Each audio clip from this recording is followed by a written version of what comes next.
પ્રધાનમંત્રી નરેન્દ્ર મોદીના 75મા જન્મદિવસના શુભ અવસરે સુરત શહેર ભારતીય જનતા પાર્ટી દ્વારા અઠવા ગેટ વિસ્તારમાં આવેલા પ્રસિદ્ધ મહાદેવ મંદિરમાં પાર્ટીના કાર્યકર્તાઓએ વિશેષ પૂજા અર્ચનાનું આયોજન કર્યું હતું। પ્રધાનમંત્રી મોદીના જન્મદિવસે સુરત ભાજપા દ્વારા પૂજા અને સફાઈ અભિયાનનું આયોજન કરવામાં આવ્યું હતું। મંદિરમાં પૂજા અર્ચના પછી કેન્દ્રીય મંત્રી સી.આર. પાટીલના નેતૃત્વમાં સફાઈ અભિયાન ચલાવવામાં આવ્યું। આ અભિયાનમાં ભાજપના પદાધિકારીઓ અને સ્વયંસેવકોએ મંદિર પરિસર અને આસપાસના વિસ્તારની સફાઈ કરી હતી। આ અવસરે કેન્દ્રીય મંત્રી સી.આર. પાટીલે જણાવ્યું હતું કે વડાપ્રધાન મોદીના જન્મદિવસને સેવા સપ્તાહ તરીકે ઉજવવામાં આવી રહ્યો છે। આપણા નેતાના માર્ગદર્શનમાં દેશ નિરંતર પ્રગતિના પથ પર આગળ વધી રહ્યો છે। ઉલ્લેખનીય છે કે પ્રધાનમંત્રી મોદીના જન્મદિવસના નિમિત્તે દેશભરમાં ભાજપ દ્વારા સામાજિક સેવા, રક્તદાન શિબિર અને પર્યાવરણ સંરક્ષણ જેવા વિવિધ કાર્યક્રમો આયોજિત કરવામાં આવ્યા છે। નમસ્કાર મિત્રો, આજે આપણા દેશના લાડીલા વડાપ્રધાન, ગુજરાતના સપૂત અને ભારતનો આખા દેશમાં ડંકો વગાડનાર માનનીય પ્રધાનમંત્રી શ્રી નરેન્દ્ર મોદી સાહેબનો આજે 75મો જન્મદિવસ છે। એમના જીવન એક એક ક્ષણ, લોહીનો એક એક કણ આ દેશ માટે માનનીય પ્રધાનમંત્રી શ્રી મોદી સાહેબે સમર્પિત કર્યું છે। અને આ વાત ફક્ત એમણે શબ્દોમાં નથી કરી, પરંતુ એમણે એમના જીવનમાં, એમના કાર્યમાં એમણે સતત એને પ્રદર્શિત પણ કરી છે। અને એમણે કરેલા નિર્ણયો એના કારણે આખા દુનિયામાં ભારતની શાખ વધી છે। આજે એક ગરીબ ગણાતો ભારત દેશ આજે વિશ્વમાં આર્થિક ક્ષેત્રમાં 3જા નંબર પર આવવાની તૈયારીમાં છે। એમણે જે યુદ્ધ માટેના સાધનો 70% બહારથી લાવવા પડતા હતા, આયાત કરવા પડતા હતા, આજે આપણા દેશ પર બનેલા શસ્ત્રો એ વિદેશમાં નિકાસ કરતા થયા છે। સર્વાંગી વિકાસની વ્યાખ્યા એ માનનીય પ્રધાનમંત્રી શ્રી નરેન્દ્ર મોદી સાહેબે દેશ અને દુનિયાની સામે મૂકી છે। આ દેશમાં પણ મહિલા હોય, યુવા હોય, વૃદ્ધ હોય,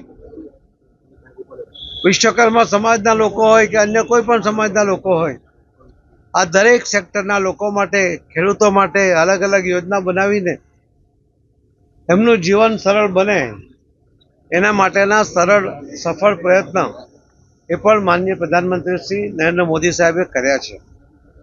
એમણે જનધન ખાતા ખોલાવીને એક વિશ્વ રેકોર્ડ તો કર્યો, પરંતુ જે બેંકો એક સામાન્ય માણસને બેંકમાં ઘૂસવા દેતી નહોતી, એકાઉન્ટ ખોલાવવાની તો બહુ દૂરની વાત હતી, આજે એ દરેક બેંકોની અંદર સામાન્ય વ્યક્તિના પણ એકાઉન્ટ છે।